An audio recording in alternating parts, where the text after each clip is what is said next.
Hey there, Corey and Denise from Does Size Matter? We've got another RV review for you today. We are at the Fraserway RV Center here in Kamloops, British Columbia, Canada, and it's November and I'm cold.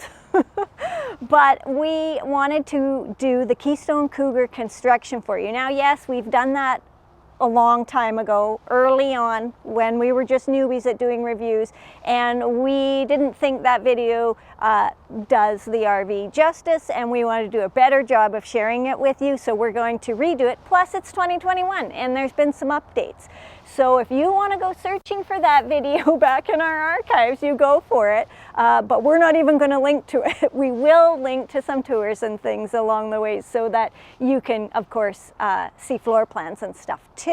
But for this video, we're going to go over construction techniques, and of course in the description you will find our RV reviews research source that you can use as well, and there'll be some timestamps to help you move around in the video for whatever parts you want to hear most. But remember, this is just mine and Corey's opinion, and we do a lot of research and then we share it with you. So let's get on with the 2021 Keystone Cougar.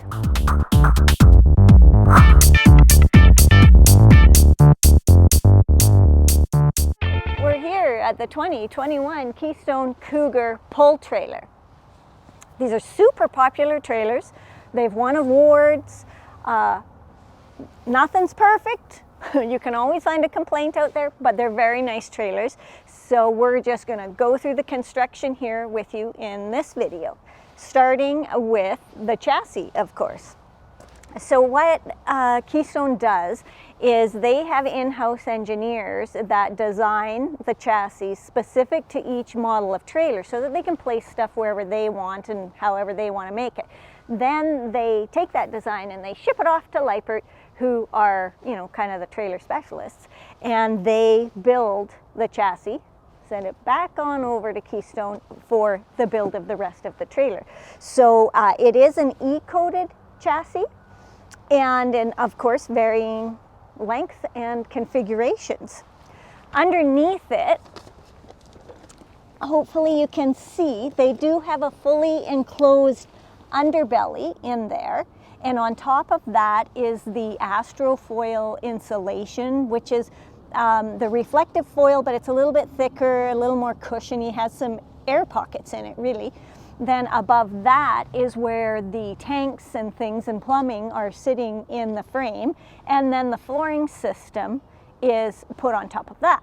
So let's then talk about the flooring system, because in, I believe it was about 2020, they changed their flooring system to a completely one-piece laminated system with some new products. So starting from the top, this is that, you know, your average vinyl product that would go on top of pretty much any RV floor. But then I'm going to read you all of the components, because there's quite a bit to it, and it's new and it's different. Oh, so the reason that they've done this is that this flooring system is actually about 25% lighter. So that takes quite a bit of weight out of the RV. It's got an increased insulation value, which of course it decreases noise, better screw retention into the aluminum frame that's under it, and they say it lasts longer and it's water resistant, and then it's that solid one piece. So those are valuable attributes to have in your floor. So I'm going to go through it now. From the top would be your vinyl flooring material. Then they have something that is called a fiberglass reinforced polypropylene, which is quite a strong product, and I guess it really helps to avoid any soft spots. Then it goes to the high density foam core insulation, then on to another fiberglass reinforced thermoplastic layer, which is the layer that eliminates the Luan and the Darko moisture wrap. Then underneath that, there is a protective film that covers the whole thing to protect the whole floor from the underneath side. But then remember, it's sitting on top of those aluminum joists and then down to the chassis frame. So that's the new floor. I haven't heard a lot about it. I haven't heard any complaints about it.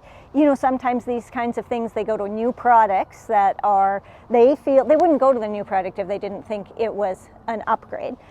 So they've learned some new things, they've gone to a new product, and now time will tell with users how it fares. So we'll wait to hear more about that. But I did confirm that it is on this 2021 model.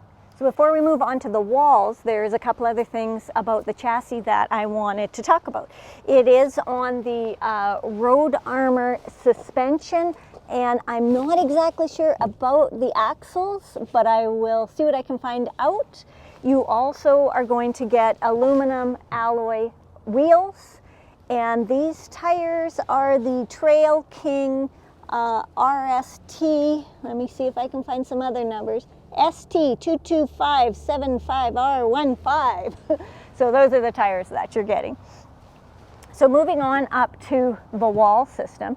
These are a fully aluminum wall system, aluminum framed wall system, studs and framed out around windows and doors.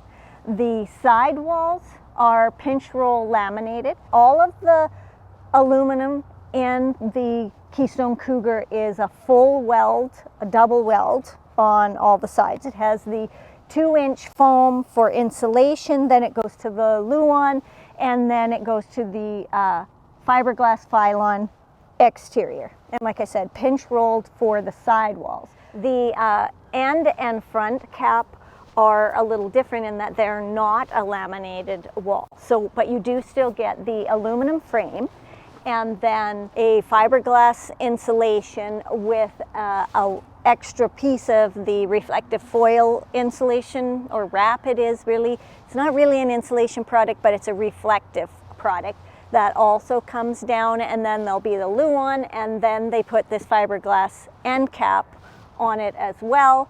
And then let's go down and talk about the rear wall, because it's a little bit different again. As you can see, this is a flat wall. Now, it's still an aluminum studded wall, but it has a rolled fiberglass insulation as well as some foam insulation, and then it would be the Luan and the fiberglass. So it is not pinch rolled. And then you can also see, looking up, that the roof has a curve in it. So let me tell you all about the roof. It is an aluminum trussed, bowed truss to get that curve in it. It's on 16-inch centers. The openings are all framed out. Then there's a layer of 3 8-inch OSB, and then the TPO was put on it. And I could see that when the glue was applied to the OSB, it was rolled out by hand to the edges before the TPO was applied, so that you get the TPO stuck on there evenly on all of the edges. Also note on that roof that it is a fully walkable roof, and it has a ladder. And then another addition to the chassis that I wanted to point out is that there is a receiver hitch here rated at 300 pounds. So for us, that would be the exact spot where our bike rack would go. So this is really quite a good rig. It's a very popular rig, so we hope you liked it.